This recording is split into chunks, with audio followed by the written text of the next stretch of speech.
I mean, you did one Riff Raff here, right? Was it here? Riff Raff was in Florida. Okay, so That was like you kind of helped Yeah, I mean, I remember he was living in Baltimore, and I just was watching his videos, and I had a label. I still have a label called Mad Decent, and I was just like, man, this guy, there's something special about him. And I linked him and had him come up to LA, and we worked a little bit, and I signed him to his first album on my label, which for me, in retrospect, I think it was one of the most groundbreaking hip hop albums of this like new generation. And people won't believe me, but every time I work with a young rapper, they always brought him up. Like, cause they were like 14, 15, they watch him on YouTube and he's like doing lines of coke or like acting crazy or just being unabashedly himself, right? Yeah. That's what he is. They had this they see that and they see like this idea of like the freedom that he did. Cause he was like the people on World Star would comment he would blow up on World Star, people would just like, fuck this. Like, they were like, what the fuck is this bullshit?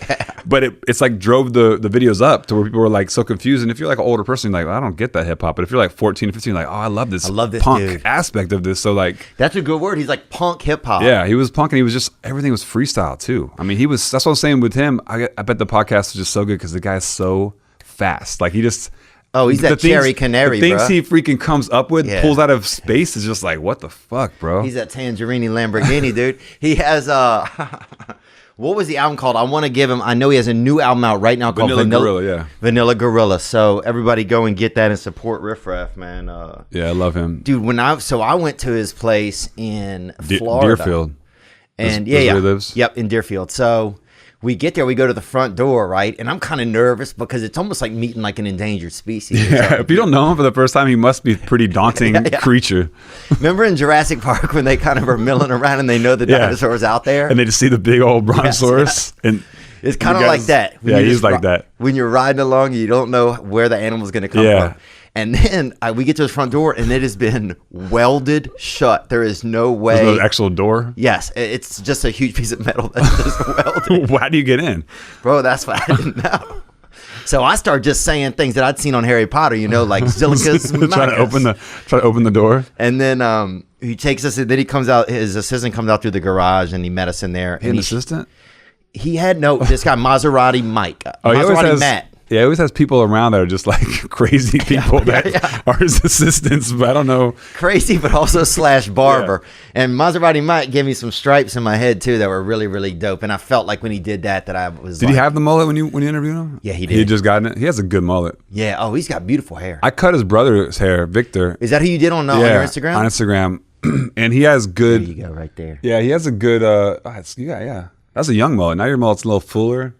Puffy, you shaved the insides a little bit more. Yeah, times. I mean, Riff Raff, I couldn't fucking make a song with him without a bag of cocaine. Like it was we had a studio and there was a painting. I got like a gold record on the wall, and he fucking dug a hole behind the painting and hid cocaine there. So I was like, "Where's the coke coming from?" Like you always had a bag of cocaine hidden in a wall socket somewhere, and I was like.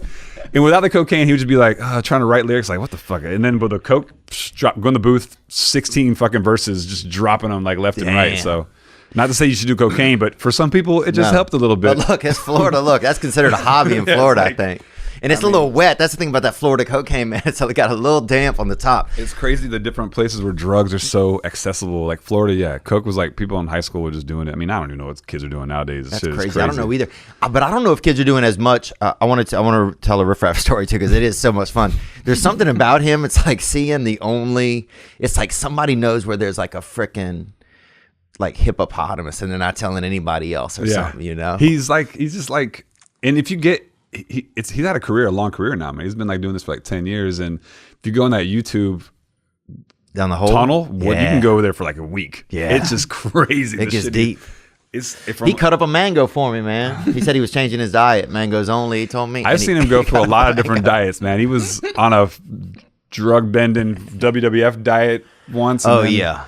I think he's vegan though. He's for the last couple of years. I mean, he's in sober, shape. So I think he's doing good for him. Yeah, last time I saw him, he was getting more into that. Was more the vibe he was going for. I took him to Riff Raff has the best stories. So I get there. So I go into the garage. He shows me all the clothes that I owned from 1991. Right, his clothes are yours. They're his, but actually they could have been my childhood clothes. He just happened to have them in a box at his house. Right, he probably could still wear them and make sense of it because bro, he had all just anything that was hypercolor. Yes. And anything. With the Air Jordan, like and 4 colors and like, totally all of that in a box. Then he's like, let's go for a ride. So he give me this pretty cool was it a bicycle?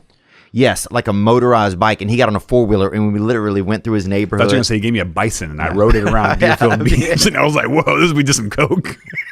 Crash into a brick wall. Well, the bison went and bought a couple grams while I was on it. I was like, "What a fucking! That's a big bison." He was strong. I had to fucking bankroll that bison, dude. Yeah, I'm like, I don't know if Joe Rogan would eat this meat, bro. He might fucking Coke take that bison. Good afternoon and other times. Thanks for watching that video you just saw. I mean, it was okay. But the next video you could watch could be way better. What if you watch a video right now that changes your life? Well, you could. Watch this one. Or watch this one. Watch this one. Watch this one. Watch this one.